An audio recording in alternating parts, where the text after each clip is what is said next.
Hello friends, welcome back to our channel moms daily. ഇന്ന് ഞാൻ വന്നിരിക്കുന്നത് നേന്ത്രപ്പഴം കൊണ്ടും ശർക്കര, നെയ്യ് ഇവ മൂന്ന് വെച്ചിട്ടുണ്ടാക്കുന്ന ഒരു അടിപൊളി 4 മണി പലഹാരമാണ്.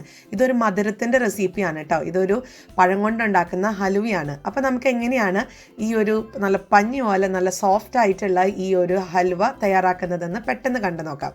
അപ്പോൾ അതിനായിട്ട് ഞാനിവിടെ 2 നേന്ത്രപ്പഴമാണ് എടുത്തിരിക്കുന്നത്. ഇത് അത്യാവശ്യം പഴുത്ത പഴം തന്നെയാണ്.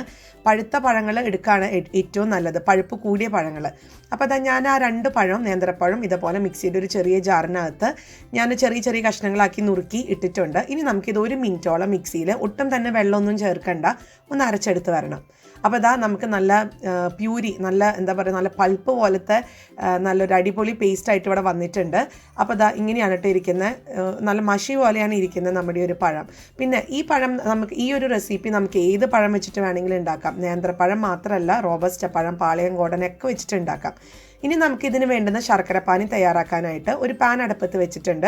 അതിനകത്തോട്ട് 1 കപ്പോളം ഉള്ള ശർക്കര ചേർത്ത് കൊടുത്തിട്ടുണ്ട്. 1 കപ്പ് ശർക്കരയ്ക്ക് 1/2 കപ്പോളം ഉള്ള വെള്ളമാണ് ചേർത്ത് കൊടുക്കുന്നത്. അപ്പോൾ ഈ വെള്ളം ഈ ശർക്കരയൊക്കെ കൂടെ നന്നായിട്ട് അലിഞ്ഞ് നന്നായി തിളയ്ക്കുന്ന ഒരു പരുവമുണ്ട്. ആ ഒരു പരുവം ആവുന്നത് വരെ നമുക്കൊന്ന് ഇളക്കി കൊടുക്കണം. ഇനിയിപ്പോൾ ഞാൻ 2 പഴത്തിനാണ് 1 കപ്പോളം ഉള്ള പൊടിയായിട്ടുള്ള ശർക്കരയാണ് ചേർത്തിരിക്കുന്നത്. നിങ്ങളുടെ കയ്യിൽ കല്ല് പോലത്തെ, അതായത് ആ കല്ല് പോലത്തെ ശർക്കരയാണോ എന്നുണ്ടെങ്കിൽ ഒരു മീഡിയം സൈസ് രീതിയിൽ, അതായത് ഒരു 1/4 ഭാഗം ഉള്ള സൈസിലുള്ള ശർക്കര വേണം നമുക്ക് എടുക്കാൻ വേണ്ടിയിട്ട് കേട്ടോ. പിന്നെ മധുരമൊക്കെ നമ്മുടെ ഇഷ്ടത്തിനനുസരിച്ച് കൂട്ടും കുറയ്ക്കുകയൊക്കെ ചെയ്യാം. അപ്പോൾ ഇതാ ഞാനിപ്പോൾ ഇവിടെ ശർക്കരയൊക്കെ ഇവിടെ നന്നായിട്ട് ഉരുകി മെൽറ്റായിട്ടൊക്കെ വന്നിട്ടുണ്ട്. ഇനി നമുക്ക് ഇത് ഫ്ലെയിം ഓഫ് ചെയ്ത് ഇതൊരു പാത്രത്തിലോട്ട് ഒന്ന് അരിച്ചൊഴിക്കണം. ശർക്കരയ്ക്കകത്തുള്ള ആ ഒരു കല്ല്, അങ്ങനത്തെ തരിതരികളൊക്കെ കാണും. അപ്പോൾ അത് ഒന്ന് അരിച്ചെടുക്കാൻ വേണ്ടിയിട്ട് ഇതാ ഞാനിതുപോലെ ഒന്ന് അരിപ്പയിലൊന്ന് അരിച്ചെടുക്കുന്നുണ്ട്. എന്നിട്ട് നമുക്ക് ഈ ഒരു ശർക്കര പാനി ഇവിടെ മാറ്റി വയ്ക്കാം. അപ്പോൾ ഒത്തിരി വെള്ളം ഒഴിച്ചങ്ങ് വെള്ളം പോലെ ആക്കണ്ട കേട്ടോ. നമുക്ക് ആവശ്യത്തിന് മാത്രം ആ ഒരു ശർക്കര ഉരുകാനുള്ള വെള്ളം മാത്രം ഒഴിച്ചാൽ മതിയാവും.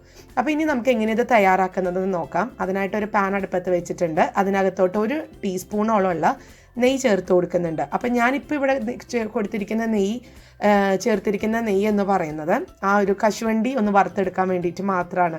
നമ്മളിപ്പോൾ കശുവണ്ടി ഒന്ന് ഇടുമല്ലോ ഹൽവയിലേക്കൊക്കെ, എപ്പോഴും കശുവണ്ടിയൊക്കെ ഇടും. കശുവണ്ടിയോ കപ്പലണ്ടിയോ അതൊക്കെ നമ്മുടെ വീട്ടിൽ കിട്ടുന്ന സാധനങ്ങളുടെ അനുസരിച്ച് നമുക്ക് ഇടാം.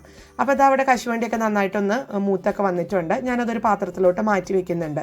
അപ്പോൾ നിങ്ങൾക്ക് കശുവണ്ടി ഇങ്ങനെ തന്നെ മുഴുവനോടെ കൂടെ നമുക്ക് ഹൽവയിൽ ഇടാം, അല്ലെങ്കിൽ ചെറിയ ചെറിയ കഷ്ണങ്ങളാക്കി നുറുക്കിയിട്ടിടാം. അപ്പോൾ ഇനി ഞാൻ ഇതിൻ്റെ കൂടെ തന്നെ നെയ്യുണ്ട് ഓൾറെഡി, അതിൻ്റെ കൂടെ 1 ടേബിൾ സ്പൂൺ കൂടെ നെയ്യും കൂടെ ചേർത്തിട്ടുണ്ട്. അപ്പോൾ ആ നെയ്യും കൂടെ ഒന്ന് ചൂടായി വരുമ്പോഴത്തേക്കും നമ്മൾ മിക്സിയിൽ അടിച്ച് വെച്ചിരിക്കുന്ന പഴത്തിൻ്റെ ഒരു മിക്സ് ഒന്ന് ചേർത്ത് കൊടുക്കുകയാണ്.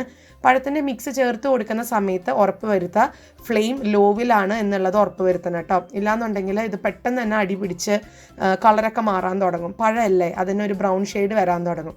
അപ്പോൾ ഇനി നമുക്കിത് നന്നായിട്ട് തന്നെ ഒന്ന് ഇളക്കി കൊടുക്കണം. ഇപ്പോൾ ഒരു വെള്ളത്തിൻ്റെ ഒരു നമുക്ക് കാണാൻ പറ്റും, ഭയങ്കര ഒരു വെള്ളം പോലെയാണ് ഇരിക്കുന്നത്. അപ്പോൾ ഈ ഒരു കൺസിസ്റ്റൻസി ഒക്കെ മാറി നല്ലൊരു കട്ടയാവാൻ തുടങ്ങും. ആ ഒരു സമയത്ത് നമുക്ക് ശർക്കര പാനി ചേർത്ത് കൊടുക്കാം. അപ്പോൾ ഇനി കൈവിടാതെ തന്നെ ഇളക്കിക്കൊണ്ടേ ഇരിക്കുക. ഇപ്പോൾ ഏകദേശം 1 മിനിറ്റ് കഴിഞ്ഞിട്ടുണ്ട്. നമ്മുടെ ആ ഒരു വെള്ളമൊക്കെ ചെറുതായിട്ടൊക്കെ വറ്റി വരാൻ തുടങ്ങിയിട്ടുണ്ട്. നമ്മൾ ഇതിനകത്ത് വെള്ളം ഒന്നും ചേർത്തിട്ടില്ല എങ്കിൽ പോലും ഈ പഴത്തിനകത്തൊരു ജലാംശം ഉണ്ടല്ലോ, അപ്പോൾ അത് ഒന്ന് വറ്റി വരാൻ വേണ്ടിയിട്ടാണ് നമ്മൾ ഇതുപോലെയൊക്കെ ഒന്ന് ചെയ്തെടുക്കുന്നത് കേട്ടോ.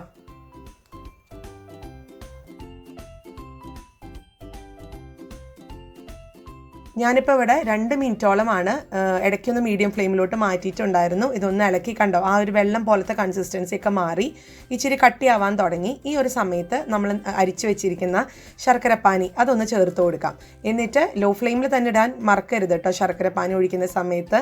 എന്നിട്ട് നമുക്കിത് ഈ ഒരു കയ്യിൽ വെച്ച് നമുക്ക് നന്നായിട്ട് തന്നെ മിക്സ് ചെയ്ത് കൊടുക്കണം.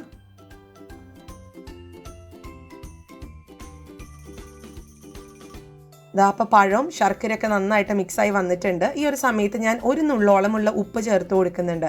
അതെപ്പോഴും അങ്ങനെയല്ലേ, നമുക്ക് മധുരമുള്ള ഒരു ഡിഷ് ഉണ്ടാക്കുമ്പോൾ എപ്പോഴും 1 2 നുള്ള ഉപ്പ് ചേർത്ത് കൊടുത്തു കഴിഞ്ഞാൽ ആ മധുരം ഒന്ന് ഇച്ചിരി മുന്നേ നിന്നൊന്ന് ബാലൻസായി നമുക്ക് നല്ലൊരു സ്വാദം ഉണ്ടാവും. അപ്പോൾ അതിന് വേണ്ടി ഉപ്പ് ചേർത്ത് കൊടുത്തിട്ടുണ്ട്. ഇനി നമുക്ക് കൈവിടാതെ ഇളക്കി കൊടുക്കണം. പിന്നെ ഇപ്പം ഞാൻ ചേർത്ത് കൊടുത്തിട്ടുള്ളത് 1/2 ടേബിൾ സ്പൂണോളമുള്ള പഞ്ചസാരയാണ്. ഇത് തികച്ചും ഓപ്ഷണലാണ്. നമ്മൾ ശർക്കര പാനിയൊക്കെ ചേർത്തിട്ടുള്ളതാണ് മധുരത്തിന്. പിന്നെ പിന്നെ ഈ ഒരു പഞ്ചസാര ചേർക്കുന്നത് എനിക്ക് തോന്നിയിട്ടുള്ളതാണ്, എനിക്കറിയില്ല എല്ലാവർക്കും അങ്ങനെ. എൻ്റെ അമ്മയൊക്കെ ഞാൻ ചെയ്യുന്നത് കണ്ടിട്ടുണ്ട്. ശർക്കര പാനി വെച്ചിട്ട് ഉണ്ടാക്കിയെന്നാൽ പോലും അല്പം പഞ്ചസാര ഒന്ന് ഇട്ട് കൊടുക്കും. അതൊരു ഫ്ലേവർ കിട്ടാനാണെന്നാണ് ഇപ്പോഴും പറയുക. അപ്പോൾ അതുകൊണ്ട് ഞാൻ ഇപ്പോഴും ഇത് ഉണ്ടാക്കുമ്പോൾ, ഇതുപോലൊക്കെ ഉണ്ടാക്കുമ്പോൾ പഞ്ചസാര ചേർത്ത് കൊടുക്കാറുണ്ട്. അപ്പോൾ ഇനി ഞാൻ ഒരു ടേബിൾ സ്പൂണോളമുള്ള നെയ്യും കൂടെ ഒഴിച്ചിട്ടുണ്ട്. ഇതൊരു ഹൽവയുടെ റെസിപ്പിയാണ്. അപ്പോൾ അതുകൊണ്ട് നെയ്യ് എന്നുള്ളത് തീർത്തും നമുക്ക് ഒഴിവാക്കാൻ പറ്റാത്ത ഒരു സംഭവമാണ്. നെയ്യ് ആവശ്യത്തിന് ചേർത്താൽ മാത്രമേ ഈ ഒരു റെസിപ്പിക്ക് നല്ല സ്വാദ് കിട്ടത്തുള്ളൂ. അപ്പോൾ അതുകൊണ്ട് നെയ്യ് ചേർക്കുക. ഞാനിപ്പോൾ ഇവിടെ ഏകദേശം 3-4 ടേബിൾ സ്പൂൺ, അത് നമ്മുടെ ഒരു ഇഷ്ടത്തിനനുസരിച്ച്, അത്രയും ചേർക്കണമെന്നൊന്നുമില്ല, 3 ടേബിൾ സ്പൂൺ വരെ മതിയാവും. എന്നിട്ട് ഇത് ഇങ്ങനെ ഇളക്കിക്കൊണ്ടേയിരിക്കുക. ഇത് പാത്രത്തിൽ നിന്നൊക്കെ വിട്ട് വരുന്ന ഒരു സ്റ്റേജ് ഉണ്ട്. ആ സമയത്ത് നമുക്ക് ഫ്ലെയിം ഓഫ് ചെയ്തിട്ടാണ് ഇത് എന്താ പറയുക മാറ്റിയെടുക്കേണ്ടത്. അപ്പോൾ ഇനി നമുക്ക് ചെയ്യാം. ഞാനിപ്പോൾ ഇതിനകത്തോട്ട് 2 ഏലക്കയുടെ കുരു, അതൊന്നും ഞാൻ പൊടിക്കാതെയാണ് അങ്ങനെ ഇട്ടിരിക്കുന്നത്. നിങ്ങൾക്ക് പൊടിച്ചിട്ട് പൊടിയായിട്ട് തന്നെ ചേർക്കാം, അതൊക്കെ നമ്മുടെ ഇഷ്ടമാണ്. അപ്പോൾ അതും ഞാൻ ചേർത്ത് കൊടുത്തിട്ടുണ്ട്. ഏലക്കയുടെ ഇച്ചിരി ഒരു ഫ്ലേവർ നല്ലതാണ്. ഇനി ഇല്ലയെന്ന് ഓർത്തുകൊണ്ട് ചേർക്കാതെ കുഴപ്പമൊന്നുമില്ല കേട്ടോ, ഇല്ലെങ്കിലും രുചിയൊക്കെ തന്നെയാണ്. പിന്നെ ഒരു കാര്യം ഞാൻ പറയാൻ വിട്ടുപോയി. നമ്മൾ നിങ്ങൾ എടുക്കുന്ന പഴത്തിന് നല്ല മധുരമുള്ള പഴമാണെന്നുണ്ടെങ്കിൽ 1 കപ്പിൻ്റെ ആവശ്യമില്ല കേട്ടോ ശർക്കര. ഞാനിപ്പോൾ എടുത്തിരിക്കുന്ന പഴത്തിന് വലിയ മധുരം ഇല്ലാത്തത് കൊണ്ടാണ് ഞാൻ 1 കപ്പോളമുള്ള ശർക്കര എടുത്തത്. നിങ്ങളെടുക്കുന്ന പഴത്തിന് അത്യാവശ്യം മധുരം ഉണ്ടെന്നുണ്ടെങ്കിൽ ഒരു 1/2 കപ്പോ അല്ലെങ്കിൽ 1/4 കപ്പോളം വരെയുള്ള പഞ്ചസാര എടുത്താൽ മതിയാവും. പഞ്ചസാരയല്ല, ശർക്കര എടുത്താൽ മതിയാവും. അപ്പോൾ ഇനി ഞാൻ 1 ടേബിൾ സ്പൂണും കൂടെ നെയ്യ് ഒഴിച്ചിട്ടുണ്ട്. ഇനി നമുക്ക് കൈവിടാതെ ഇളക്കിക്കൊണ്ടേയിരിക്കുക. ഇനി ഇതിനകത്തോട്ട് ഞാൻ അല്പം കശുവണ്ടി ചെറുതായിട്ട് അരിഞ്ഞതും കൂടെ ഒന്ന് ചേർത്ത് കൊടുക്കുന്നുണ്ട്. ഈ ഒരു ഹൽവയ്ക്കകത്ത് കശുവണ്ടിയൊക്കെ കടിക്കാൻ കിട്ടുന്നത് നല്ലതാണ്. നിങ്ങളുടെ കയ്യിൽ കപ്പലണ്ടി ഉണ്ടെന്നുണ്ടെങ്കിൽ കപ്പലണ്ടി ആണെന്നുണ്ടെങ്കിലും ചേർത്ത് കൊടുക്കാം. എന്നിട്ട് നന്നായിട്ട് മിക്സ് ചെയ്യുക. ഇപ്പം നിങ്ങൾക്ക് കാണാം ഹൽവയ്ക്ക് ആ ഒരു ലാസ്റ്റ് ഒരു സ്റ്റേജിലോട്ട് ഇങ്ങനെ വരുവാണ്. അതായത് പാത്രത്തിൽ നിന്നൊക്കെ വിട്ട് വരുന്ന ഒരു സ്റ്റേജിലോട്ട് വരുന്നുണ്ട്. പക്ഷേ ഇതല്ല, ഇതിനേക്കാളും നന്നായിട്ട് ഇത് പാത്രത്തിൽ നിന്ന് വിട്ട് വരും. അപ്പോൾ അതുവരെ നമുക്കൊന്ന് ഇളക്കി കൊടുക്കണം.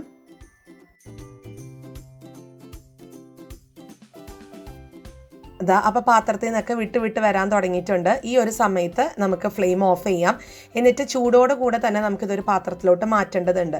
പിന്നെ ഞാൻ ഇതുപോലത്തെ റെസിപ്പി, ഹൽവയുടെ റെസിപ്പിയൊക്കെ ഇടുമ്പോൾ എല്ലാവരും ചോദിക്കും നോൺ സ്റ്റിക്ക് പാത്രം തന്നെ എടുക്കണമെന്നുള്ളത്. നോൺ സ്റ്റിക്ക് പാത്രം എടുക്കണമെന്ന് നിർബന്ധമില്ല. നോൺ സ്റ്റിക്ക് പാത്രം ഉണ്ടെന്നുണ്ടെങ്കിൽ നമ്മുടെ പണി ഇച്ചിരി എളുപ്പമാണ്.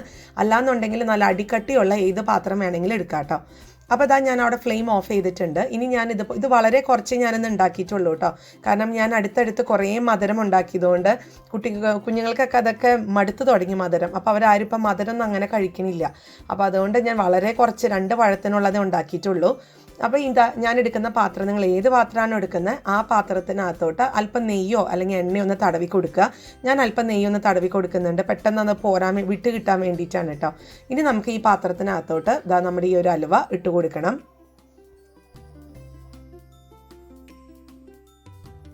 അതിനുശേഷം നമുക്കിതൊന്ന് ലെവൽ ചെയ്ത് കൊടുക്കാൻ വേണ്ടിയിട്ട് ഒരു സൂത്രം എന്നാന്ന് വെച്ചാൽ, നമ്മൾ എടുക്കുന്ന നെയ്യ് നേരത്തെ ഒഴിക്കാൻ വേണ്ടി എടുത്തിട്ടുള്ള അതേ സ്പൂൺ തന്നെ ആ ഒരു സ്പൂണിൻ്റെ പുറകിൽ അല്പം നെയ്യ് ഉണ്ടെന്നുണ്ടെങ്കിൽ അത് മതിയാവും, ഇല്ലാന്നുണ്ടെങ്കിൽ കുറച്ച് നെയ്യൊന്ന് പുരട്ടുക.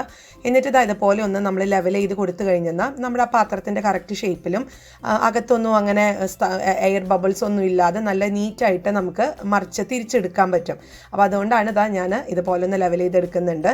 സ്പൂണാവുമ്പോൾ കുറച്ചും കൂടി നമുക്ക് എളുപ്പമാണ് ചെയ്യാനായിട്ട്. സ്റ്റീൽ സ്പൂണിന് ഓൾറെഡി ഒരു മെഴുകുണ്ടല്ലോ, അതിൻ്റെ ഉള്ളിൽ കൂടെ നെയ്യും കൂടി ആകുമ്പോഴത്തേക്ക് നല്ല കറക്റ്റായിട്ട് വരും. അപ്പോൾ ഇവിടെ റെഡിയാണ്. ഞാൻ നമ്മൾ നേരത്തെ വറുത്ത് വെച്ച കശുവണ്ടിയിൽ നിന്ന് അല്പം എടുത്ത് ഇതിൻ്റെ മേലേക്ക് ഒന്ന് ഡെക്കറേറ്റ് ചെയ്യുന്നുണ്ട്. നിങ്ങൾക്ക് വേണമെന്നുണ്ടെങ്കിൽ നമ്മൾ ഈ ഒരു പാത്രത്തിൽ നെയ്യ് തടവിയ സമയത്ത് അല്പം കശുവണ്ടി താഴെ ഇട്ട് കൊടുക്കുക. എന്നിട്ട് ഈ ഒരു ഹൽവയുടെ മിക്സ് ഇട്ട് കൊടുക്കുകയാണെങ്കിൽ നമുക്ക് മറിച്ചിടുമ്പോഴും അതുപോലെ തന്നെ കിട്ടും. കശുവണ്ടിയൊക്കെ മേലെ ഇരുന്ന് കാണാൻ നല്ല ഭംഗിയുണ്ടാവും. അതുപോലെ തന്നെ വെളുത്ത എള്ള് ഉണ്ടെന്നുണ്ടെങ്കിൽ അങ്ങനെയും ചെയ്യാം. ഞാൻ അങ്ങനെയൊക്കെ ചെയ്തിട്ടുള്ള റെസിപ്പീസ് മുന്നേ ഇട്ടിട്ടുണ്ട്. അപ്പം ഞാൻ ഇത് ഓർത്ത് വളരെ സിമ്പിളായിട്ട് ചെയ്ത് കാണിക്കാമെന്ന്. അപ്പോൾ ഇനി നമുക്കിത് സെറ്റാക്കാൻ വെക്കണം. ഇവിടെ ഇപ്പോൾ ഏകദേശം ഒരു 15 മിനിറ്റ് കഴിഞ്ഞു. ഞാൻ നോക്കി കഴിഞ്ഞപ്പോൾ സെറ്റായി വന്നിട്ടുമുണ്ട്. സൈഡിൽ നിന്നൊക്കെ ഇങ്ങനെ വിട്ട് വരാൻ തുടങ്ങിയിട്ടുണ്ട്. അപ്പോൾ ഞാനിതൊരു പാത്രത്തിലോട്ട് തിരിച്ചിടുവാണേ. നമ്മുടെ പെർഫെക്റ്റ് ആയിട്ടുള്ള സൂപ്പർ ആയിട്ടുള്ള പഴത്തിൻ്റെ അലുവ ഇവിടെ റെഡിയാണ്. ഹൽവ കേട്ടോ, അലുവ എന്ന് പറഞ്ഞങ്ങനെ അലുവ എന്നായിപ്പോയി. ഹൽവ ഇവിടെ റെഡിയാണ്. നല്ല സോഫ്റ്റ് ആയിട്ടുള്ള ഹൽവയാണ്. നമുക്കൊരു അരമണിക്കൂറോളം സമയം എടുക്കും. ഇതൊന്ന് നമുക്കറിയാലോ, ഇങ്ങനെ വരട്ടി അതിലത്തെ നെയ്യൊക്കെ ഊറി വരാനുള്ള ഇച്ചിരി സമയം എടുക്കും. ആ ഒരു സമയം മാത്രമേ ഉള്ളൂ. ഇത് നമുക്ക് സ്റ്റോർ ചെയ്ത് ഒരു 4-5 ദിവസം വരെ ഫ്രിഡ്ജിൽ സ്റ്റോർ ചെയ്ത് നമുക്ക് എടുത്ത് വെച്ച് കഴിക്കാവുന്നതാണ്. അപ്പോൾ എല്ലാവരും ട്രൈ ചെയ്ത് നോക്കുക. നമ്മുടെ വീട്ടിലൊക്കെ എന്തോരം പഴങ്ങൾ അങ്ങനെ നമ്മൾ പഴുപ്പ് കൂടിയിട്ടൊക്കെ ചിലപ്പോൾ കളയേണ്ട അവസരങ്ങളൊക്കെ വന്നിട്ടുണ്ട്. അപ്പോൾ അങ്ങനെയൊന്നും ചെയ്യാതെ ഇതുപോലെ ഉണ്ടാക്കി വെച്ച് കഴിഞ്ഞാൽ മധുരം കുറച്ച് എപ്പോഴും ഉണ്ടാക്കുക. അതാകുമ്പോൾ കുഞ്ഞുങ്ങൾക്ക് കഴിക്കാൻ മടുപ്പ് കാണില്ല, അല്ലെങ്കിൽ വലിയവർക്ക് കഴിക്കാൻ മടുപ്പ് കാണില്ല. അപ്പോൾ നിങ്ങളെല്ലാവരും ട്രൈ ചെയ്യുന്നു ഞാൻ വിശ്വസിക്കുന്നു. ഇഷ്ടപ്പെടുവാണെന്നുണ്ടെങ്കിൽ ലൈക്ക് ചെയ്യാനും ഷെയർ ചെയ്യാനും കമൻറ്റ് ചെയ്യാനും ഒന്നും മറക്കരുത്. അതുപോലെ തന്നെ നമ്മുടെ ഈ ചാനൽ നിങ്ങൾ ആദ്യമായിട്ടാണ് കാണുന്നതെങ്കിൽ സബ്സ്ക്രൈബ് ചെയ്യാനും മറക്കരുത് കേട്ടോ. അപ്പോൾ അടുത്തൊരു വീഡിയോ ആയിട്ട് നമുക്ക് ഉടനെ കാണാം. അൻറ്റിൽ ദെൻ ബൈ.